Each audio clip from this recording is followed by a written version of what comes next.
निश्चित या ठिकाणी आपण पाहू शकतो शरद पवार गटाचे जे कार्यकर्ते आहेत ते या ठिकाणी पोहोचलेले आहेत, आंदोलन करतायत। त्यासोबतच डीसीपी मॅडम या ठिकाणी पोहोचले आहेत। मॅडम काय सांगणार, आंदोलक या ठिकाणी पोहोचले, आरोपी अद्यापर्यंत मिळत नाही ही सातत्याने मागणी? नाही, आरोपी 100% मिळेल। आमच्या जवळपास 13 जवळपास 50-60 ऑफिसर आणि कर्मचारी याच्यामध्ये काम करत आहेत, आरोपी नक्की मिळेल। काय नेमकं काय तपास कुठपर्यंत आलेला आहे? कारण की जवळपास नाही करता येणार इथं, कारण मग आरोपी जागा होतो ना, ऑलरेडी त्याचा फोटो वगैरे गेल्यामुळे आम्हाला थोडंसं प्रॉब्लेम क्रिएट होतो तपासामध्ये। आता जास्त आम्ही डिक्लेअर नाही करू इच्छितो। बक्षीस जाहीर करण्याची वेळ आता आलेली, बक्षीस जाहीर देखील करण्यात आलेलं आहे आरोपी। बरोबर आहे, मान्य आयुक्तांनी 1 लाखाचं बक्षीस डिक्लेअर केलेलं आहे, जो कोणी त्याला पकडून देईल त्याच्यासाठी। या सगळ्या प्रकरणामध्ये साधारणतः काय नेमकी आतापर्यंत माहिती आपल्याकडे काय, की तिच्या मैत्रिणींना पण काहीतरी चौकशीसाठी बोलवण्यात आल्याची माहिती मिळते? हा, त्याच्या कॉन्टॅक्टमध्ये जे लोक आहेत त्या सगळ्यांना बोलवलेलं आहे आम्ही इंटरोगेशनसाठी। या सगळ्या प्रकरणामध्ये आतापर्यंत कोणा त्याच्या भावाला पण काल ताब्यात घेतलं? त्याचा भाऊ आणि त्याची फॅमिली, त्यांना सगळ्यांनाच आम्ही चौकशीसाठी घेतलेला आहे। आता काय नेमकं अजून पुढे नेमका हा तपास कुठपर्यंत जाऊ शकतो? तपास मला इथे सांगता येणार नाही, प्लीज। प्रशांत जगताप या ठिकाणी, त्यांना या ठिकाणी पोलीस उपायुक्त देखील आले घेण्यासाठी। काय तुम्ही आंदोलन करताय? आंदोलन करण्याची भूमिका क्लिअर आहे की मागची 50 तास उलटून सुद्धा आरोपी सापडत नाहीये। त्याचबरोबर त्या तुमच्याच टीव्ही चॅनलवर सगळ्या बातम्या प्रसिद्ध होत असताना एक कॅब चालक महिलेवर नाही का बलात्कार करण्याचा गाडीत प्रयत्न करतो, काही ठिकाणी काही हॉटेल्सच्या नाही का तोडफोडीची, त्याच्यासमोरच्या 2 व्हीलरच्या जाळपोळीची घटना उघडकीस दिली।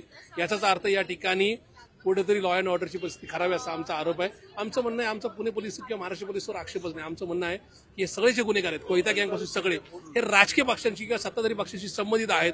आजचा जो आरोपी आहे हा सत्ताधारी हवेली तालुक्याचे आमदार आहेत, त्यांच्याबरोबरचा त्याचा प्रोफाईल पिक्चर नका या ठिकाणी समोर आलाय। म्हणजे कुठेतरी हा विषय क्लिअर आहे की तो राजकीय पक्षाचा कार्यकर्ता असल्यामुळे त्याची नाही का ताकद दुनावत गेली। तो तडीपारी कट करून आलं, म्हणजे तडीपारी भोगून आल्यानंतर सुद्धा आमदार त्याच्यावर फोटो काढतात। याचा अर्थ ही सगळे पुण्यात महाराष्ट्राचे काय आरोपी वेगवेगळ्या राजकीय पक्षांचे बोर्डवर दिसतात, त्याच्यामुळं कायदा सुव्यवस्थेचा बोजवारा उडालेला आहे। पोलिसांच्या काही मर्यादा आल्या आहेत, पोलिसांना सुद्धा वेगवेगळे राजकीय हस्तक्षेप होतात। म्हणूनच अशा प्रकारच्या नाही का आरोपींची ही नाही का जी काय अशा प्रकारच्या घाणेरडी कृती करण्याची ही इच्छा ही जास्त जुना होती किंवा त्याचा आत्मविश्वास आणखी वाढतो असा आमचा थेट आरोप आहे। नक्कीच आपण पाहू शकतो हे सगळे शरद पवार गटाचे कार्यकर्ते आंदोलन करण्यासाठी या ठिकाणी पोहोचले।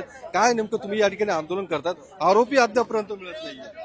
आरोपी आयडेंटिफाय झाला असून सुद्धा पोलिसांना 50 तासामध्ये हा आरोपी पकडता नाही आला, हेच प्रशासनाचं फेलियर आहे। आणि पुण्याची नवीन ओळख हे क्राईम हब म्हणून होतीये, हे आमचं सगळ्या या राजकर्त्यांचं नाकर्तेपणा याच्यातून निश्चित होतंय। आणि कायदा सुव्यवस्था दाब्यावर टाकलीये हे या प्रकरणातून अधोरेखित झालंय आणि याचा निषेध आम्ही या ठिकाणी करतोय। आणि आरोपीला फाशी झालीच पाहिजे ही मागणी आमची या ठिकाणी आहे। आरोपीला फाशी झाली पाहिजे असं या सगळ्या कार्यकर्त्यांची मागणी आहे। त्यामुळे आपण पाहू शकतो पोलीस या ठिकाणी तैनात झाल्यानंतर आता सगळ्या शरद पवार गटाच्या कार्यकर्त्यांना बस स्थानकाच्या बाहेर घेऊन जाताना आपल्याला पाहायला मिळतं। सगळे कार्यकर्ते आता सगळे बाहेर घेऊन त्यांना पोलीस स्टेशनला घेऊन जाण्याचं काम आता खरं तर ज्या पद्धतीने या सगळ्या प्रकरणाचा निषेध नोंदवला जात आहे।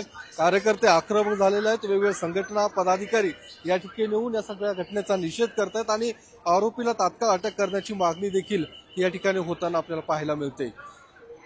कॅमेरामन अभिजित पिसेसह मी योगेश बोरसे, TV9 मराठी, पुणे।